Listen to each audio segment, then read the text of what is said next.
Swastiastu. Perkenalkan, nama saya Putudiki Widyasmara Sukramayun. Di sini saya akan mempresentasikan hasil diskusi dari kelompok kami. Strategi tata letak merupakan suatu keputusan penting yang menentukan efisiensi operasi secara jangka panjang. Tata letak memiliki banyak dampak strategis karena tata letak menentukan daya saing perusahaan dalam hal kapasitas, proses, fleksibilitas, biaya, kualitas lingkungan kerja, kontak dengan pelanggan, dan citra perusahaan. Tata letak yang efektif akan dapat menunjang pelaksanaan strategi bisnis yang telah ditetapkan perusahaan, apakah diferensiasi, low cost, atau respon yang cepat. Jenis-jenis tata letak. 1. Peralatan penanganan bahan. Manajer harus memutuskan peralatan yang akan digunakan. 2. Kapasitas dan persyaratan luas ruang. Desain tata letak dan penyediaan ruangan. 3. Lingkungan hidup dan estetika. Penentuan tata letak juga membutuhkan keputusan mengenai jendela, penghijauan, dan tiap atap untuk menyediakan aliran udara. 4. Aliran informasi. Penentuan tata letak harus memperhatikan kelancaran komunikasi antar divisi, misalnya jarak antar ruang, pembatas setengah badan, atau ruang kantor terpisah. 5. Biaya pergerakan antar wilayah kerja. Pertimbangkan hal-hal yang berkaitan dengan pemindahan bahan dan kepentingan beberapa wilayah tertentu untuk didekatkan satu sama lain. Tata letak kantor adalah cara mengelompokkan pekerjaan, perlengkapan pekerjaan, dan ruang dengan mempertimbangkan kenyamanan, keamanan, dan pergerakan informasi. Hal yang membedakan antara layout kantor dan pabrik adalah pada kepentingan informasi. Tata letak dan fungsi kantor terus berubah akibat perubahan teknologi. Walaupun begitu, analisis tata letak kantor masih memerlukan pendekatan berbasis tugas lewat kertas, kontrak, dokumen hukum, dokumen klien, naskah cetak, gambar, dan desain masih memegang peran besar di banyak kantor. Cara menyelesaikan layout kantor adalah menggunakan analisa diagram hubungan.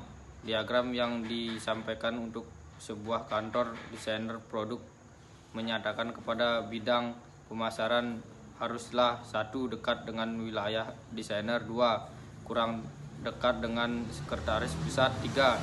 Dekat sama sekali dengan ruang fotokopi atau departemen keuangan dan ruang, dan merespon pada perilaku konsumen. Layout ini didasarkan pada ide bahwa penjual dan keuntungan bervariasi kepada produk yang menarik perhatian konsumen, sehingga banyak manajer retail mencoba untuk mempertontonkan produk kepada konsumen sebanyak mungkin. Penelitian membuktikan bahwa semakin besar produk terlihat oleh konsumen, maka penjualan akan semakin tinggi dan tingkat pembalian investasi semakin tinggi.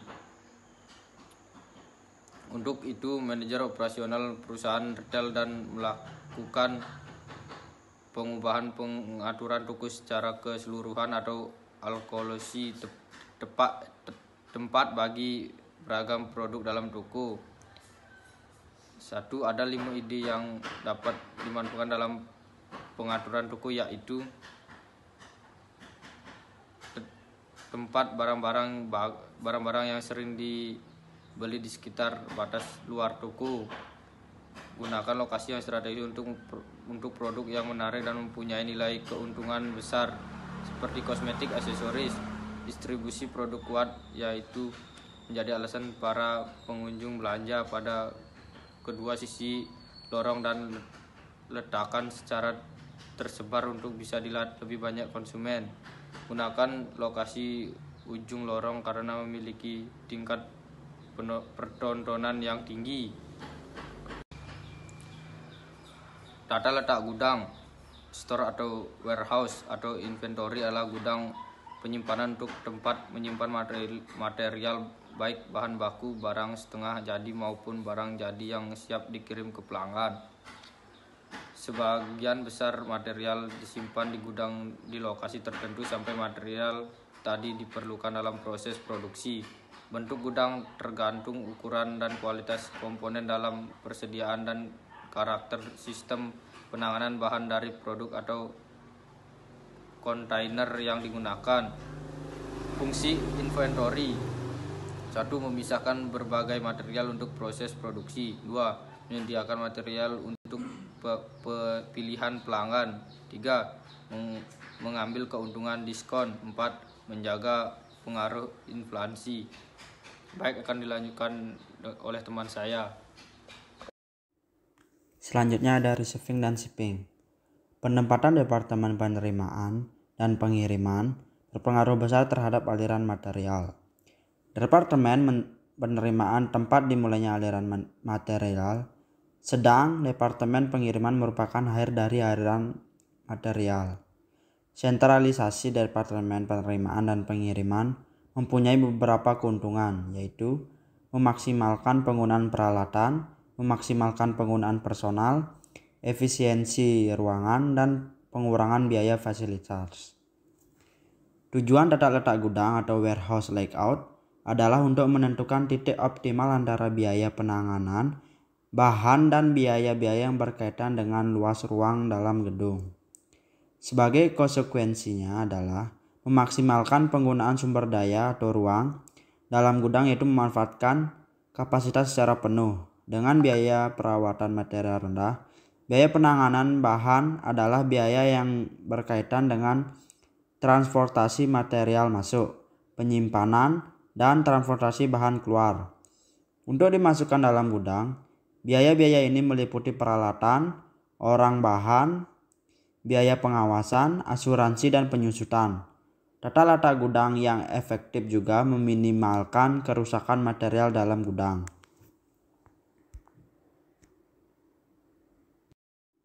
Selanjutnya, tata letak posisi tetap. Pada tata letak ini, proyek tetap berada di suatu tempat, sementara para pekerja dan peralatan datang ke tempat tersebut. Contoh, jenis proyek seperti ini adalah proyek pembuatan kapal, jalan layang, jembatan, rumah, dan meja operasi di ruang operasi rumah sakit.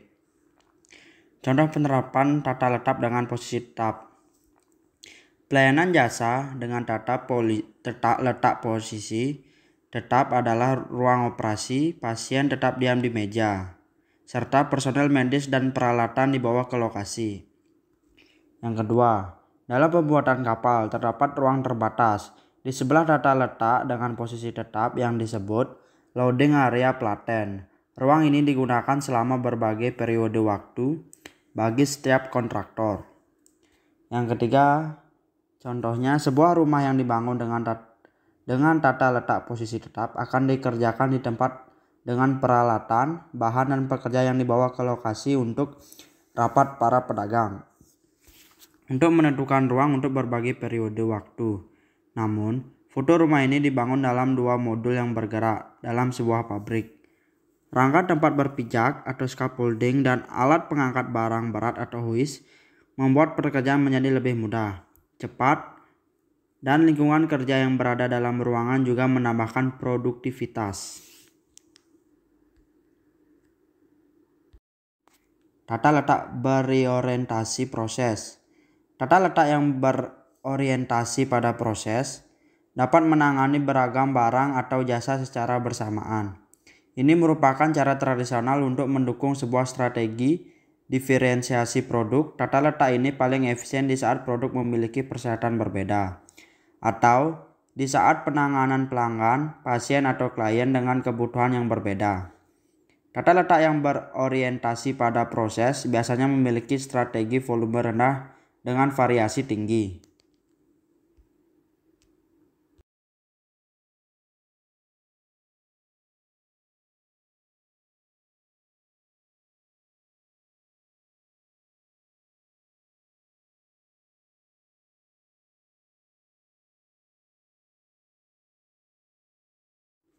Tata letak sel kerja. Pengaturan sel kerja digunakan di saat volume memerlukan pengaturan khusus mesin dan peralatan. Dengan lingkungan manufaktur, teknologi kelompok mengidentifikasi produk yang memiliki karakteristik sama dengan kemungkinan tidak hanya batch tertentu sebagai contoh beberapa unit dari produk yang sama, tetapi juga sekumpulan batch untuk diproses dalam sel kerja tertentu. Sel kerja dapat dilihat sebagai sebuah kasus khusus dan tata letak yang berorientasi pada proses. Walaupun ide sel kerja pertama kali dikenalkan oleh Hal Flanders pada tahun 1925, hanya dengan meningkatkan penggunaan teknologi kelompok, maka teknik tersebut semakin teruji.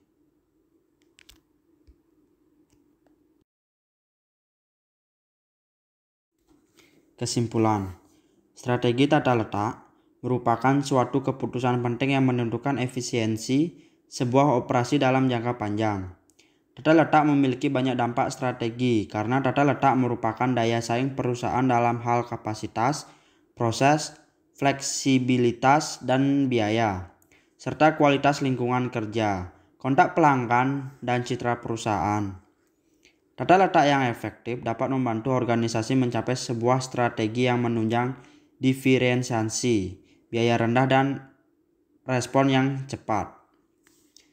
Terdapat 6 tata letak klasik, yaitu posisi tetap, berorientasi proses, kantor eceran, gudang, orientasi produk. Perusahaan industri fokus pada pengurangan pergerakan bahan baku untuk menyeimbangkan ini. Perakitan perusahaan eceran fokus pada usaha display produk. Gudang fokus pada paduan antara biaya penyimpanan dengan biaya penanganan bahan baku.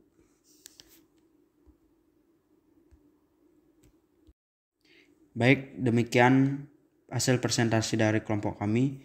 Apabila ada salah penyampaian atau kesalahan kata, mohon dimaafkan. Terima kasih. Om Santi Santi Santi Om.